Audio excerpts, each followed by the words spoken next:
Friends, James അക്കാഡമിയുടെ മറ്റൊരു വീഡിയോയിലേക്ക് എല്ലാവർക്കും സ്വാഗതം. ഇന്നത്തെ വീഡിയോയും നമ്മുടെ ഒരു ക്വസ്റ്റ്യൻ സോൾവിംഗ് വീഡിയോ തന്നെയാണ്. അതായത് ഗൾഫ് രാജ്യങ്ങളിലേക്കുള്ള എക്സാംസ് ആയ DHA, DOH, MOH, പ്രോമെട്രിക് പോലെയുള്ള എക്സാംസിന് റിപ്പീറ്റഡ് ആയിട്ട് ചോദിക്കുന്ന ക്വസ്റ്റ്യൻസിൽ ഒന്നാണ് നമ്മൾ ഇന്നിവിടെ ഡിസ്കസ് ചെയ്യാൻ വേണ്ടി പോകുന്നത്. നമുക്കറിയുന്ന പോലെ MCQ ടൈപ്പ് ക്വസ്റ്റ്യൻസ് ആണ് ഇതിനകത്ത് വരുന്നത്. ആൻഡ് ഈ MCQ ടൈപ്പ് ക്വസ്റ്റ്യൻസ് സോൾവ് ചെയ്യുമ്പോൾ പല കാര്യങ്ങൾ ശ്രദ്ധിക്കേണ്ടതുണ്ട്.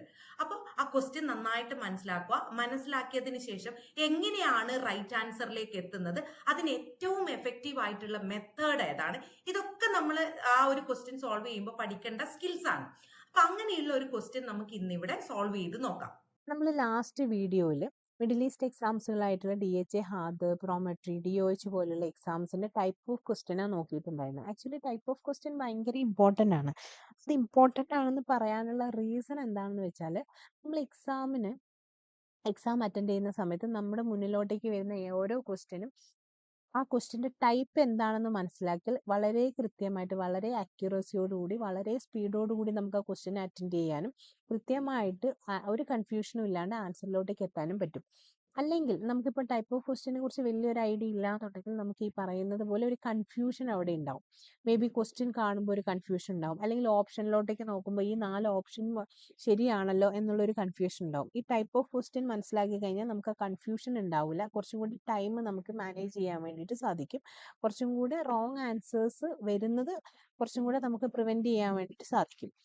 നമ്മൾ ലാസ്റ്റ് ക്ലാസ്സിൽ ക്രിട്ടിക്കൽ തിങ്കിങ് ക്വസ്റ്റ്യനെ കുറിച്ചാണ് ഡിസ്കസ് ചെയ്തിട്ടുണ്ടായത്. നമുക്ക് ഇന്ന് ആപ്ലിക്കേഷൻ ബേസ്ഡ് ക്വസ്റ്റ്യനെ കുറിച്ച് ഡിസ്കസ് ചെയ്യാം. ആപ്ലിക്കേഷൻ ക്വസ്റ്റ്യൻ എന്ന് പറയുന്നത്, അല്ലെങ്കിൽ ആപ്ലിക്കേഷൻ ബേസ്ഡ് ക്വസ്റ്റ്യൻസ് എന്ന് പറയുന്നത്,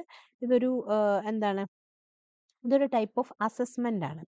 നമ്മുടെ തിയറിറ്റിക്കൽ നോളജ് അസസ് ചെയ്യുക, നമ്മുടെ എബിലിറ്റി അസസ് ചെയ്യുക, നമ്മൾ പഠിച്ചു വെച്ചിട്ടുള്ള ഫോർമുലാസ് അസസ് ചെയ്യുക. ഇത് അസസ്മെന്റ് ഇൻ ദ സെൻസ്, ഇപ്പം അസസ് ചെയ്യാന്ന് മാത്രമല്ല, ഇപ്പം നമ്മൾ കുറച്ച് നോളജ് നമ്മൾ ഫീഡ് ചെയ്ത്, നമ്മൾ കുറച്ച് ഇൻഫർമേഷൻ നമ്മൾ പഠിച്ചു വെച്ചിട്ടുണ്ട്, അല്ലെങ്കിൽ കുറച്ച് നോളജ് നമുക്കറിയാം.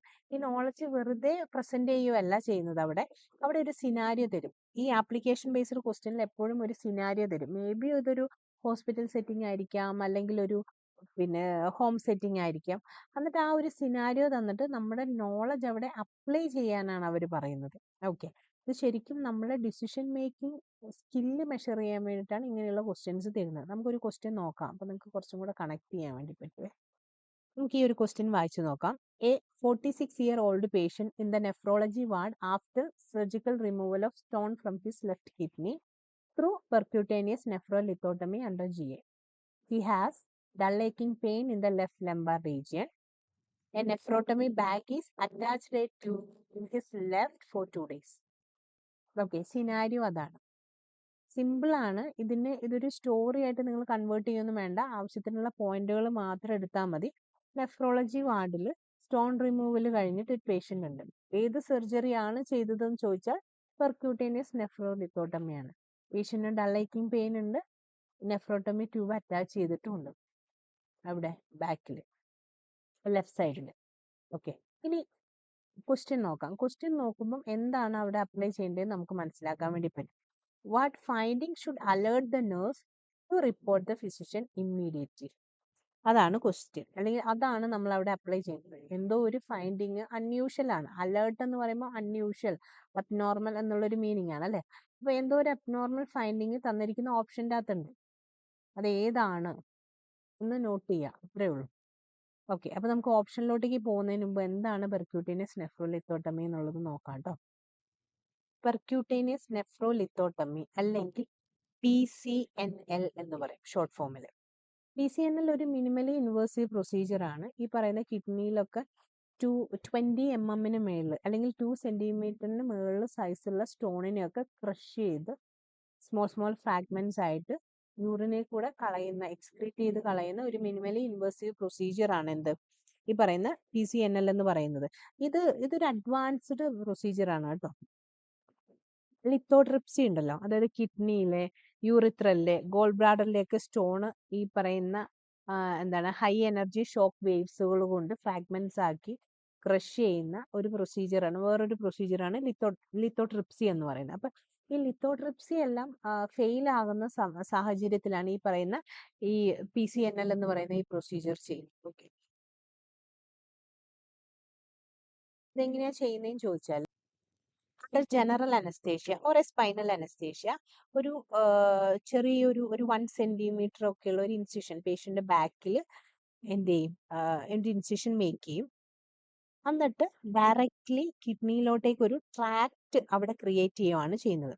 എന്നിട്ട് ഈ ഒരു ഇൻസിഷനിലേക്ക് കൂടെ നെഫ്രോസ്കോപ്പ് എന്ന് പറയുന്ന ഒരു ഇൻസ്ട്രുമെന്റ് ഇൻസേർട്ട് ചെയ്യും. ഈ നെഫ്രോസ്കോപ്പ് ഈ സ്റ്റോണിനെ വിഷ്വലൈസ് ചെയ്യാൻ വേണ്ടി മാത്രമല്ല, ഈ സ്റ്റോണിനെ ബ്രേക്കപ്പ് ചെയ്ത് ആ സ്റ്റോണിനെ റിമൂവ് ചെയ്യാൻ വേണ്ടിയിട്ടും ഹെൽപ്പ് ചെയ്യുന്നത്.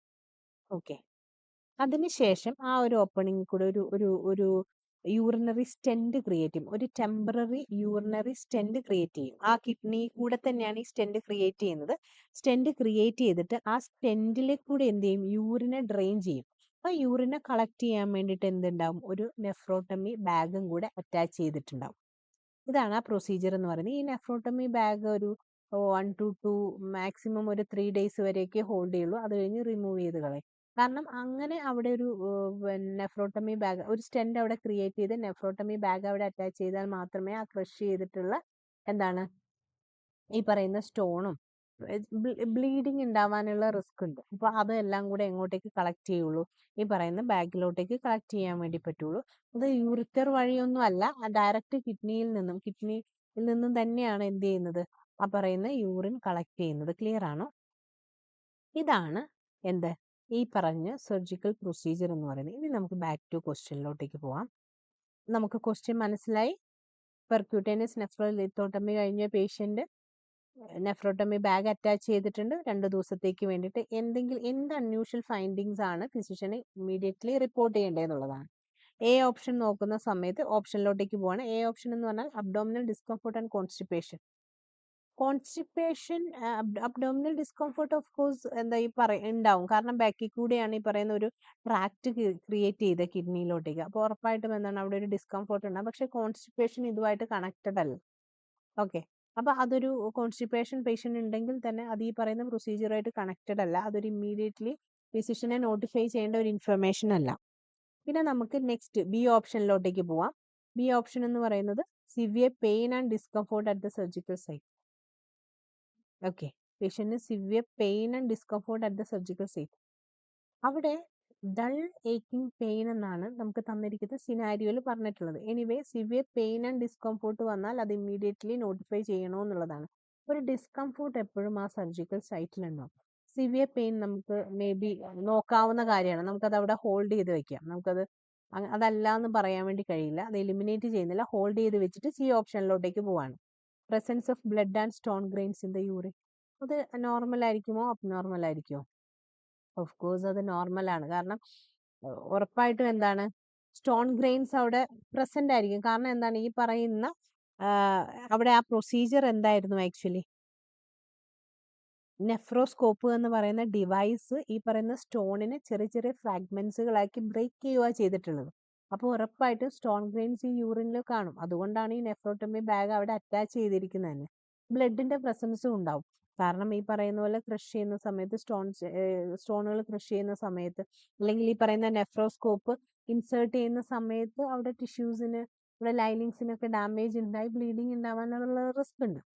അപ്പൊ അതങ്ങനെ, അതുകൊണ്ട് അതൊരിക്കലും അബ്നോർമൽ ആണ്. അതൊരു ഫിസിഷ്യൻ ഇമ്മീഡിയറ്റ്ലി അലേർട്ട് ചെയ്യേണ്ട അല്ലെങ്കിൽ ഇമ്മീഡിയറ്റ്ലി ഇൻഫോം ചെയ്യേണ്ട ഒരു ആവശ്യം വരുന്നില്ല.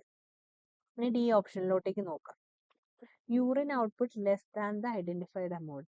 ഐഡന്റിഫൈഡ് എമൗണ്ടിനേക്കാളും ലെസ് ആണ് യൂറിൻ ഔട്ട്പുട്ട്. ആക്ച്വലി അതൊരു കൺസേണിങ് ആയിട്ടുള്ള കാര്യമാണ്. കാരണം യൂറിൻ ഔട്ട്പുട്ട് കുറയാന്ന് പറയുന്നത് ഒന്നുകിൽ അവിടെ സ്റ്റോണിന് എന്തെങ്കിലും ഒബ്സ്ട്രക്ഷൻ ഉണ്ടായിട്ടുണ്ടാവും. അവിടെ സ്റ്റോൺ ഒബ്സ്ട്രക്ഷൻ ഉണ്ടായിട്ടുണ്ടാവും.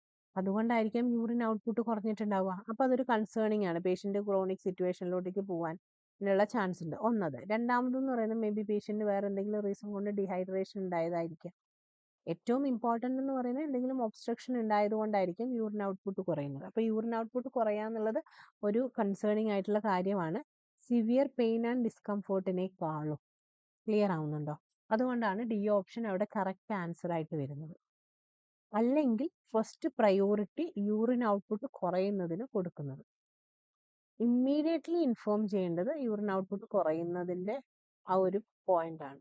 അപ്പൊ ആൻസർ വരുന്നത് ഡി ആണ്. ക്ലിയർ ആയെന്ന്. നിങ്ങൾക്ക് എന്തെങ്കിലും ഡൗട്ട് ഉണ്ടെങ്കിൽ നിങ്ങൾക്ക് മെസ്സേജ് ചെയ്യാം കേട്ടോ, കമന്റ് ചെയ്യാം. Okay, thank you.